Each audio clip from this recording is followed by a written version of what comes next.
mouvements de toute nature doivent ensemble trouver des réponses. C'est le cas pour les souverainistes. Nous, souverainistes, sommes un mouvement politique transversal regroupant des membres et sympathisants de partis politiques, des organisations de la société civile et des personnalités qui partagent les idéaux de sa plateforme, dite la plateforme souverainiste. Elle s'articule autour de 4 points fondamentaux.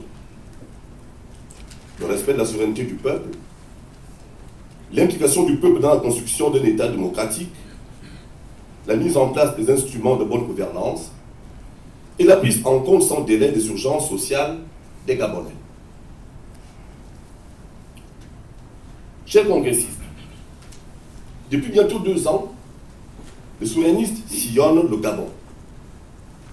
Dans l'estuaire, le Haut-Ogooué, le Moyen-Ogooué, le Voluntem et bientôt le Oué-Lolo, nous allons à la rencontre, à l'écoute de nos concitoyens, affrontant avec détermination les obstacles dressés par les chantres du régime en place et parfois par des membres de l'opposition. Nous avons fait le choix d'encourager le rassemblement des Gabonais pour organiser avec eux les conditions d'une transition démocratique urgente dans notre pays. Dans ce sens, nous n'avons pas hésité à nous rapprocher des militants des partis politiques, y compris dans notre présidentielle actuelle, des membres des syndicats et de la société civile, des personnalités préoccupées de notre pays et de son avenir commun. Dans ce sens, les souverainistes ont appelé à soutenir la récente initiative de plainte introduite et déposée par des compatriotes du Front de l'opposition relative à la validité de l'acte de naissance introduit par M. Ali Bongo Ondimba dans son dossier de candidature à l'élection présidentielle anticipée de 2009. Dans ce sens aussi, nous avons pris récemment une part active au rassemblement des forces de l'opposition à Port-Gentil, à l'initiative de M. Jean Ping.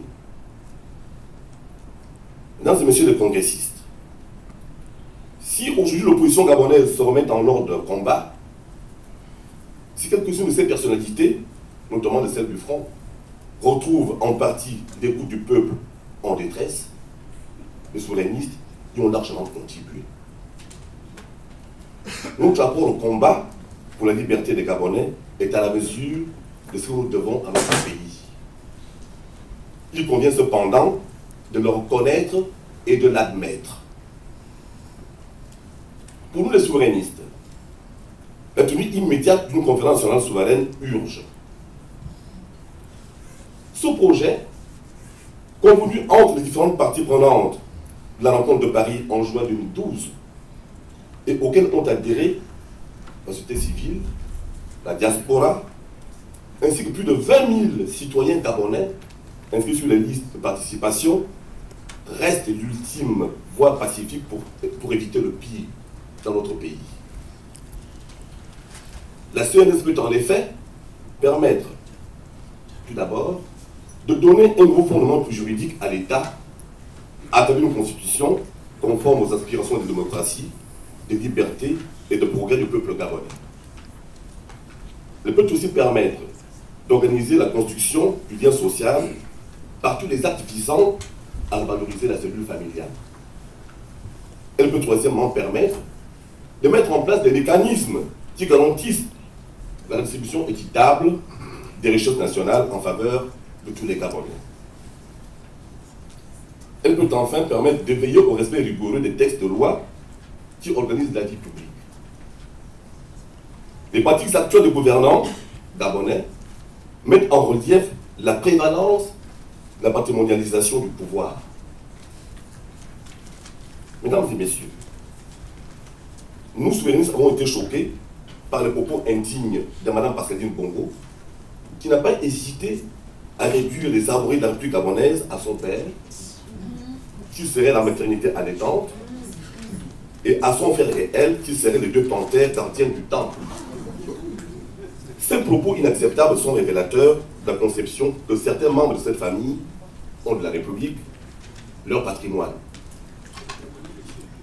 Ces propos sont aussi révélateurs la conception que certains membres de cette famille ont du peuple gabonais, leur sujet. Mesdames et messieurs, c'est pour réunir ensemble les conditions de tenue de la CNS au Gabon que les souverainistes sont venus à Paris. Nous sommes là pour encourager chaque groupe représenté à ce congrès à mobiliser ses troupes, à s'engager à fédérer ses initiatives avec celles des autres, afin de réunir très rapidement, d'ici un trimestre, cette CNS. Vous comprendrez alors nos vifs remerciements à l'endroit des initiateurs de cette rencontre, particulièrement les membres de la Convention de la diaspora gabonaise, composante essentielle de notre combat pour l'avènement d'un Gabon nouveau. Nous sommes fiers et reconnaissants de l'engagement de ces compatriotes, dont pour la plupart, leur situation matérielle ne militait pas forcément en faveur d'un engagement politique aussi franc et aussi visible. Plein succès à notre congrès. Vive le peuple souverain, vive la République gabonaise et vive le Gabon.